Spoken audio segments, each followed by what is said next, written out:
You know, for those of us who've played rugby most of our lives, we take things for granted. For those who are starting to play rugby, there are things that they simply don't know. And in discussions that I've had recently, quite clearly, people who should know more actually don't. Rugby is a very technical sport. And that's why the most successful nations actually have a program where kids start playing it.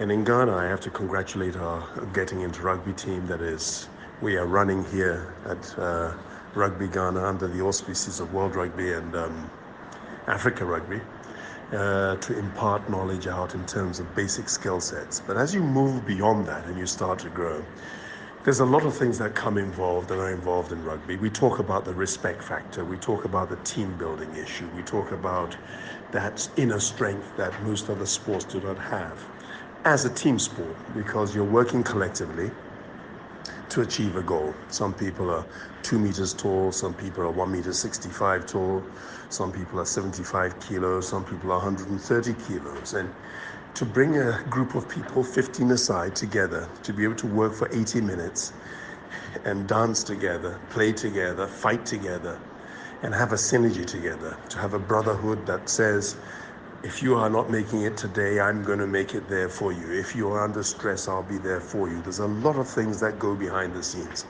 Now, the serious ones within Ghana Rugby have been involved in that morning effort, because we did not have the luxury and have not had the luxury of having played rugby from the age of 4, 5, 6, 7, 8. I started playing rugby at the age of 6 in boarding school in Europe.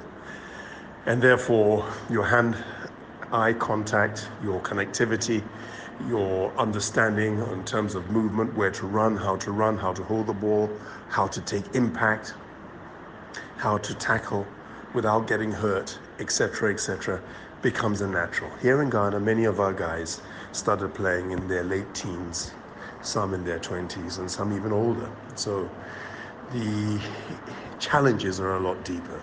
And we have worked together since I came in to build from the bottom to the top. And obviously some people have taken to it, and there's a rebellion by some, which is normal.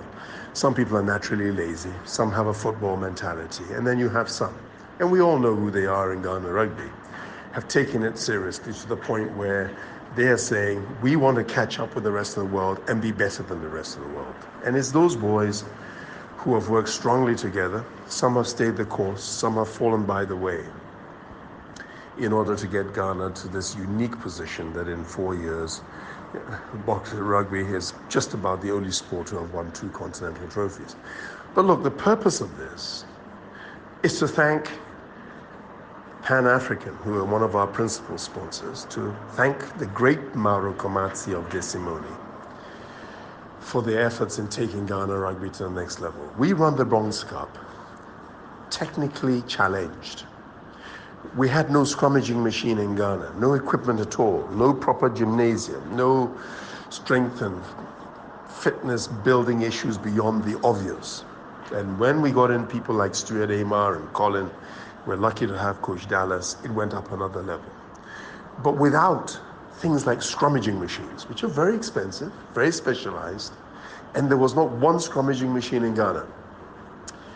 Last year, Pan-African built 5 scrummaging machines for Ghana Rugby. And as of today, late last night, we delivered our first scrummaging machine built by Pan-African. All the weights and additional specialist stuff provided by De Simone.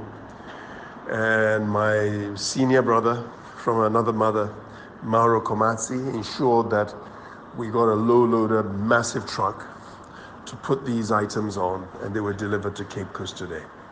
Offloaded under the supervision of James Nunu, and we're part of the contingent of under 20 boys who are training there with Captain Black, helped unload it, and it's a great day. Does that mean we're going to suddenly become a winsome team at that level? No, it doesn't. But what it says is that we now are slowly getting equipped with equipment which is going to test and get our boys technically correct, so that as they enter into competitions, and soon the under-20s will enter into a competition, where they'll face challenges from people who have been playing rugby using scrummaging machines for over 10 to 15 years. they will understand it's a process. Victory does not come overnight. And in about 2-3 years' time, the under-20s will be able to emulate the senior Eagle side in bringing victory to Ghana. So thank you, guys. Thank you. It's difficult, I know. And for those guys who have jumped ship and believe that it's too much hassle, believe me, it's not. Rugby is a wonderful sport. And it brings a discipline to all of us. It brings a sense of fulfillment. Because biblically, religiously, you're working for one another. You're doing unto your friend as you would wish they do to you. They will support you, not with mouth, but based upon strength, training, camaraderie, and a sense of focus and a game plan brought by the various coaches. Thank you, Pan-African. Thank you, Mauro Comazzi, and thank you, De Simone.